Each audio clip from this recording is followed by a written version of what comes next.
My Line, brought to you by wonderful Florida citrus, Florida oranges and grapefruit, fresh frozen and canned juices, all rich in natural vitamin C and packed with Florida sunshine. Now let's all play What's My Line?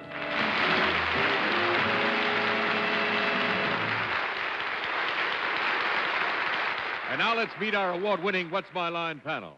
First, the popular columnist whose voice of Broadway appears in papers from coast to coast, Miss Dorothy Kilgallen.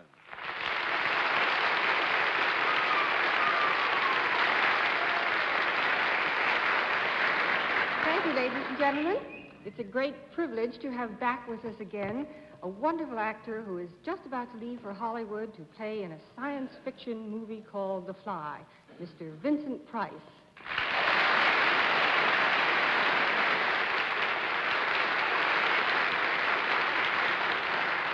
Thank you, Dorothy. Ladies and gentlemen, one of the greatest privileges of my life is to have the opportunity of introducing the lovely, talented, and adorable Arlene Francis.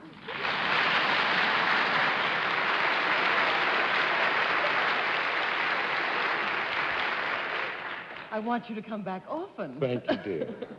And now the smiling publisher of Random House. And the reason he's smiling is because next week is the beginning of National Book Week. Mr. Bennett, Cerf.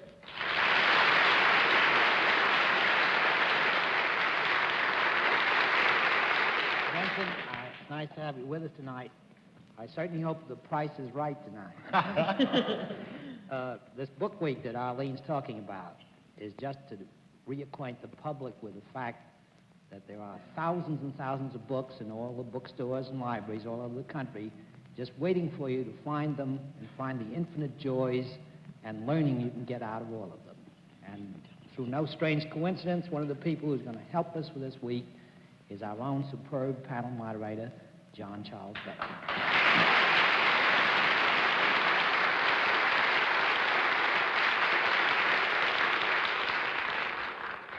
Good evening, ladies and gentlemen. Thank you for being with us in What's My Line, and I'm sure you all know Bennett Cerf, for whom the chemise has become the hair shirt.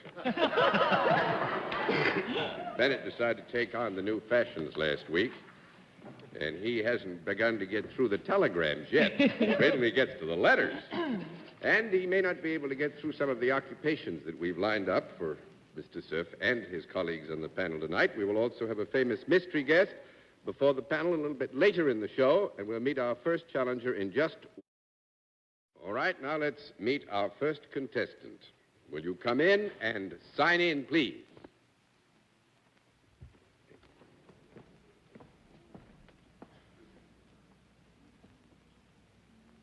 Robert? Robert Briscoe, is that right?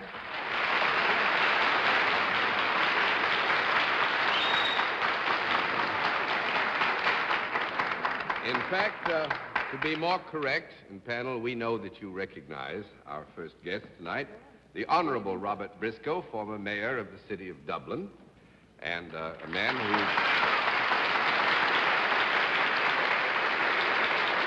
last visit with us was on an occasion of a visit to the United States when you were still serving as mayor of Dublin, as the Lord Mayor of Dublin.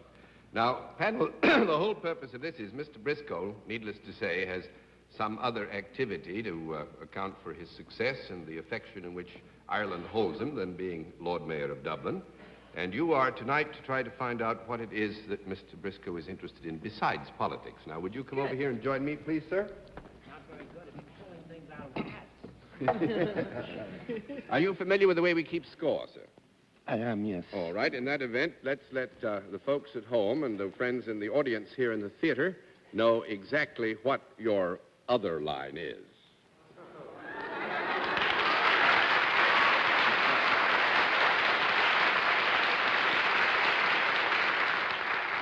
All right, panel, I will tell you that Mr. Briscoe in this context is self-employed, and let's begin the general questioning with Arlene Francis.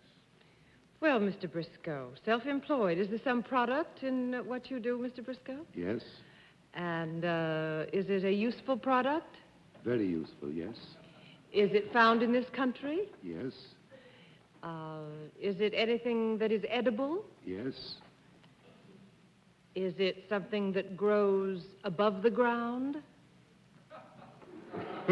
Well, yes. There's a bit of it below the ground, too? No. That makes it 1 down and 9 to go, He Mr. trapped me. Mr. Briscoe, is this edible rather than drinkable? No.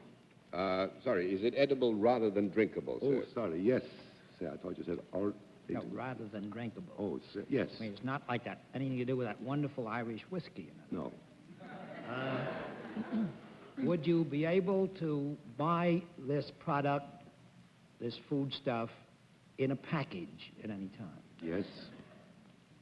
Would it be eaten more usually at one particular meal than at all three?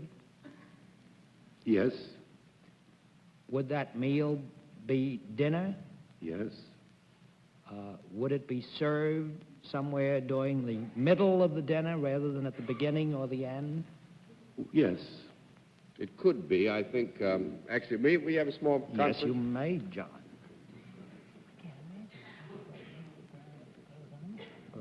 It could. It could be both. Could be. It could be both. Mm-hmm. Would this be in the category of either fruits or vegetables? No. Fruits or vegetables makes it 2 down and 8 to go, Miss Kilgallen. Then, Mr. Briscoe, would it be in the category of animal? Yes. This is an edible animal. Is it larger than a chicken? Oh, yes. Is it as large as a pig? Yes. Larger. Is it a four-legged animal? Yes. And is it larger than a pig? Yes. Small conference. Wait a minute.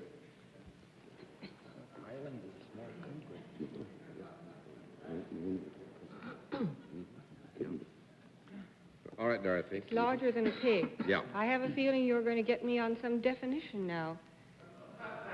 Is it in the pork family? No. That's 3 down and 7 to go, Mr. Price. Mr. Briscoe, do people ever give up this edible thing at any time of the year?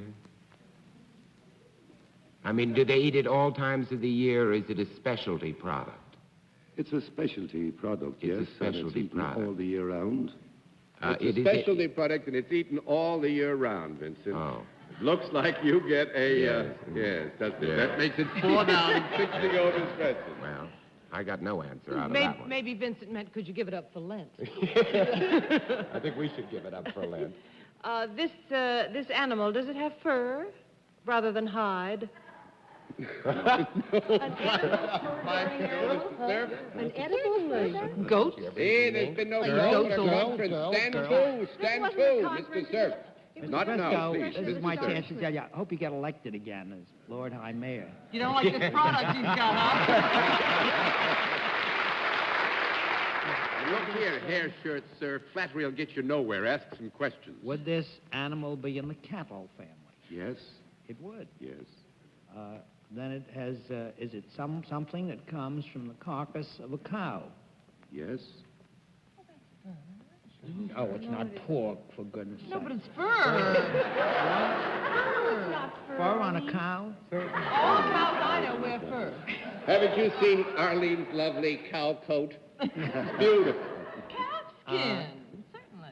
Yeah, that's unborn cow. Oh, Let's get on with the question. it's born, but it's young. It does come from a cow. Yes. Well, then you are obviously in the beef business of some Yes. sort. Well, now, Actually, Bennett, you are right, and you get the full credit for the identification, but there is a rather particular facet here. Vincent, you look as though you might have It it. must be veal if it's only a Veal? Is that what you say? Well, Yes. for that, we'll give it 6 down and 4 to go. Now, you want to take a guess on the special, Bennett? steaks? No, 7 down and 3 to go. Miss Kilgallen? Do you raise cows, Mr. Briscoe? 8 down and 2 to go. We'll skip you this time, Vincent. Miss Francis? But, you know, I don't think I followed everything. He's in the beef business, you said. No, but there's a rather He's a special butcher? aspect to Butcher, this maybe. No, that wouldn't be participation in beef. this particular business that... Oh, you mean like butchering? Is He has an abattoir. it calf's foot jelly? Calf's foot jelly? That makes it 10 down and no more. Only other thing I know. No, actually, the good fun in this is that In Ireland, the Lord Mayor of Dublin, recent Lord Mayor of Dublin, is the manufacturer of kosher meat products.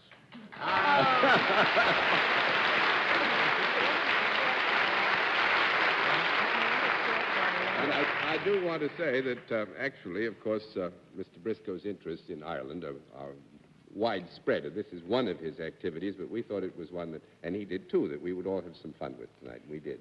Well, at this stage, may I present you with an Irish pipe? Oh, thank you very much, sir.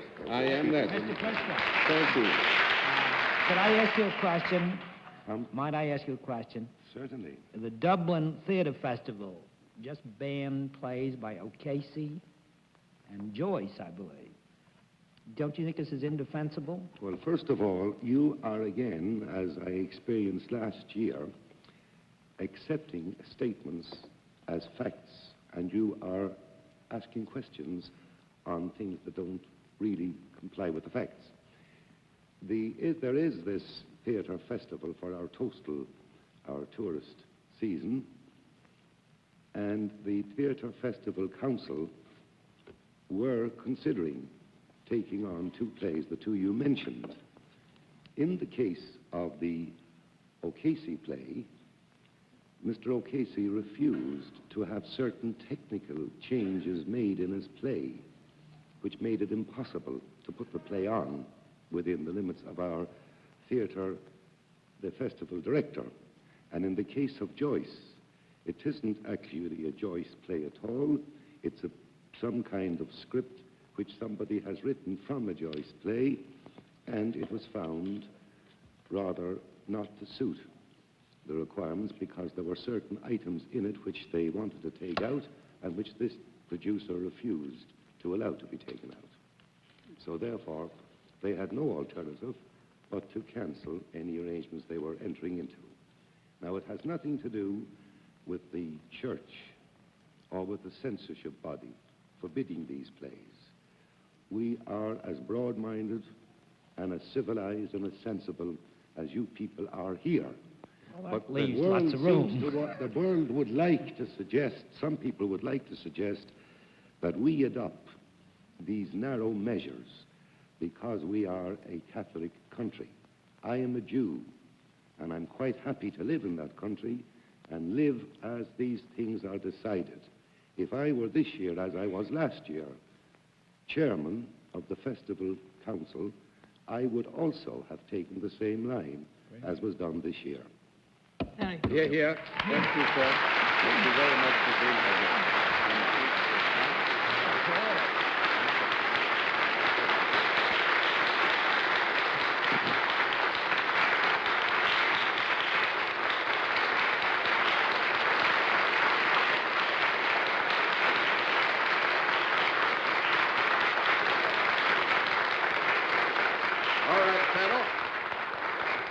That was a bit of a difficult one. Let's see what you can do with another challenger. Will you come in and sign in, please?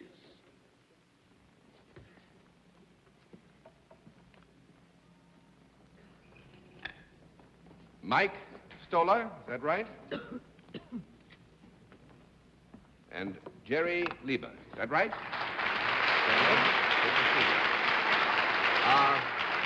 Where are you all from? New York. From New York. Fine. Well, the panel is behind you. You'll be able to see them better in a moment. Will you join me over here, please? You know how we keep score? Yes. Fine. In that event, let's let the people at home and our friends here in the theater know exactly what your line is.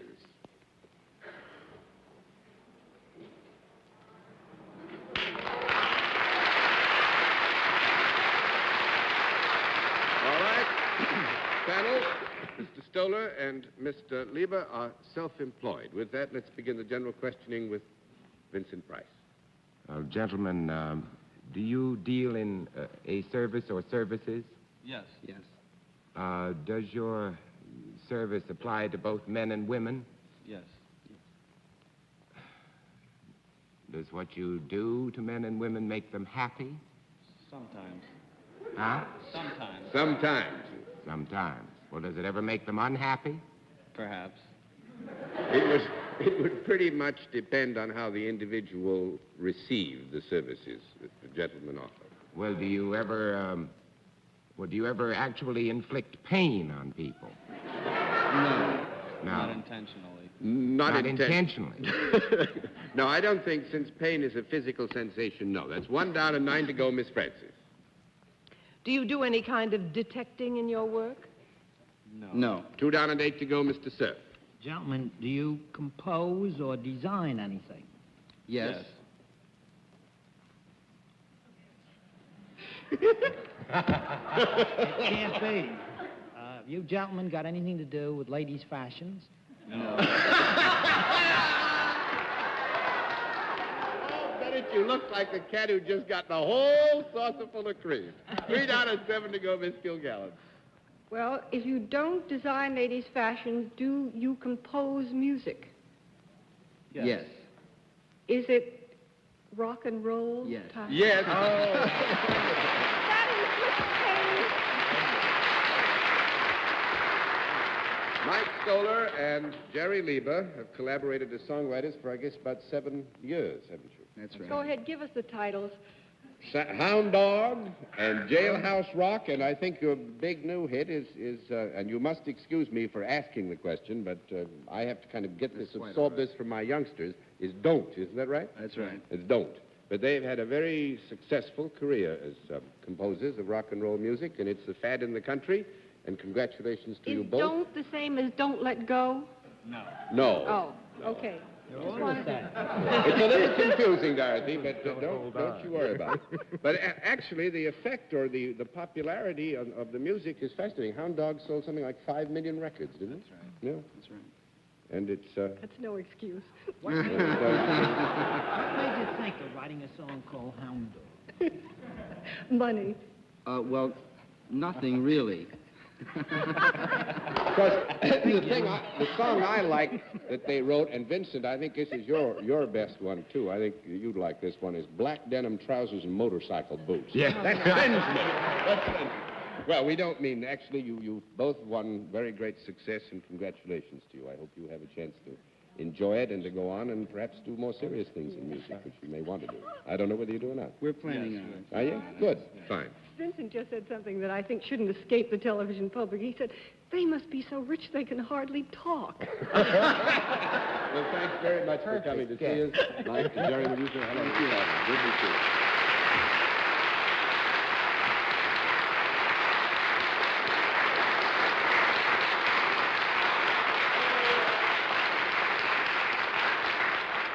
In just a moment, we'll meet tonight's mystery guest, but first here is a message from our alternate sponsor.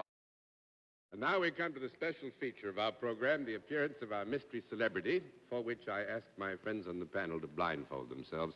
Are you all blindfolded, panel? Yes, sir. Yes. Good. Will you come in, mystery challenger, and sign in, please?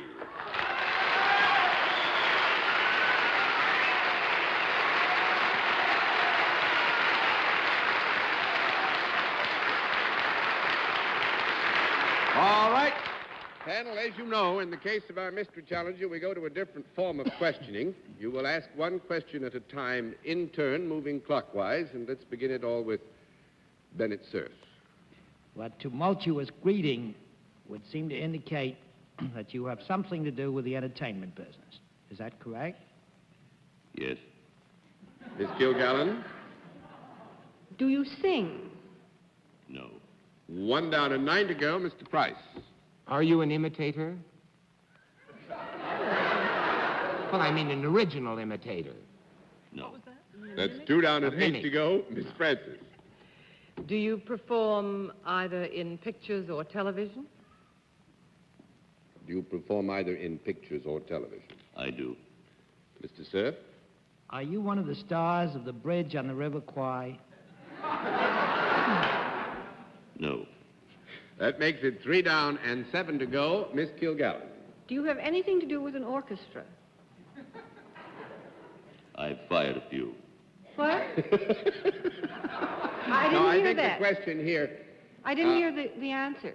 well, it was a good answer, Dorothy. What it meant to convey was Well, that what there is was it, John? Could I have the answer? Well, I don't know. Wait a minute. Let me think about it. No. No. Said no. That makes it 4 down and 6 to go, Mr. Price. I don't know. Do you do orchestras as an act with your own voice? No. I know who I'm thinking of. Good. 5 down and 5 to go, Miss Preston. You are not thinking of the right thing. Obviously not. Do you appear in television regularly? I do. Mr. Cerf? Have you got a weekly show? Very weakly. Hold it a minute.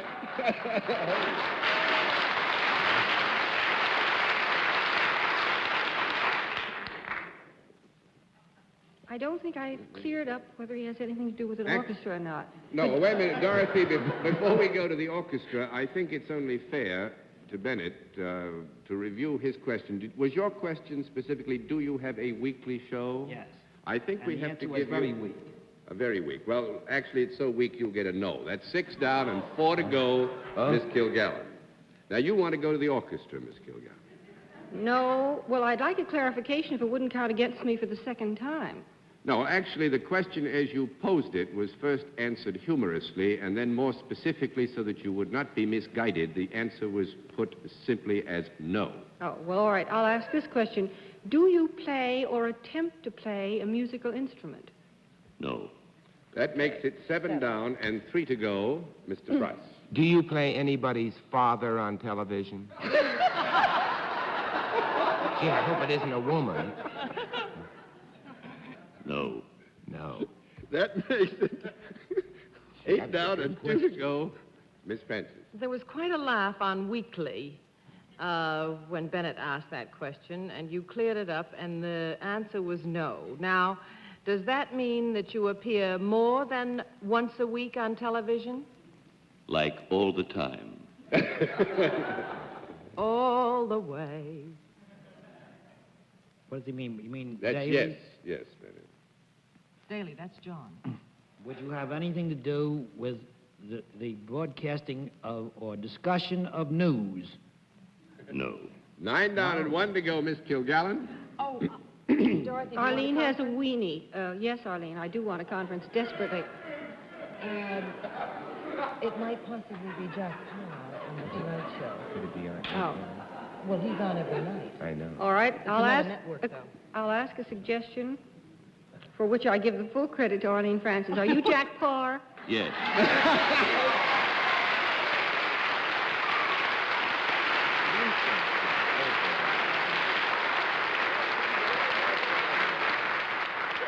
Well, panel, as you know, we welcome Jack back. We've had him, Vincent, he's been in your seat with us. Yes. And it's nice to have him over here beside me. It's more fun over here, don't you think? Or do you think it's more fun over there? I never could play the game well, I must admit. I can't keep my mind on it. Oh, that was great. That voice was a honey. You drove it right down into your shoes. Gargled with alum before the show. I think that we ought to say one nice word about CBS having an NBC man on our show I do, tonight. too. Because tonight Well, is very we prominent. certainly very... should. They fired me. We can say that. They did me, too. Thank you, Jock. No, we're doing fine.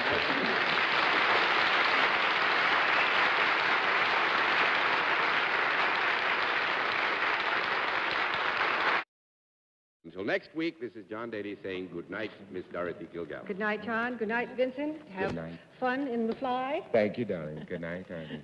Good night, Vincent. It was lovely to have you with us. Bennett, now you've learned your lesson tonight. You ask a question and you get an answer. Yes, but not such a long one. Good night, John. Good night, Bennett. And Vincent, it's been very nice having you with us. Thank you. Hope we see you again soon. And thank you, ladies and gentlemen, for being with us on What's My Line?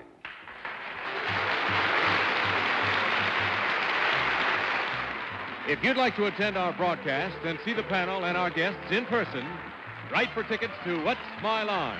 CBS Television, 485 Madison Avenue, New York, 22, New York. Transportation for contestants on What's My Line is arranged by American Airlines. What's My Line is a Mark Goodson and Bill Todman production in association with the CBS Television Network. This is Hal Sims speaking.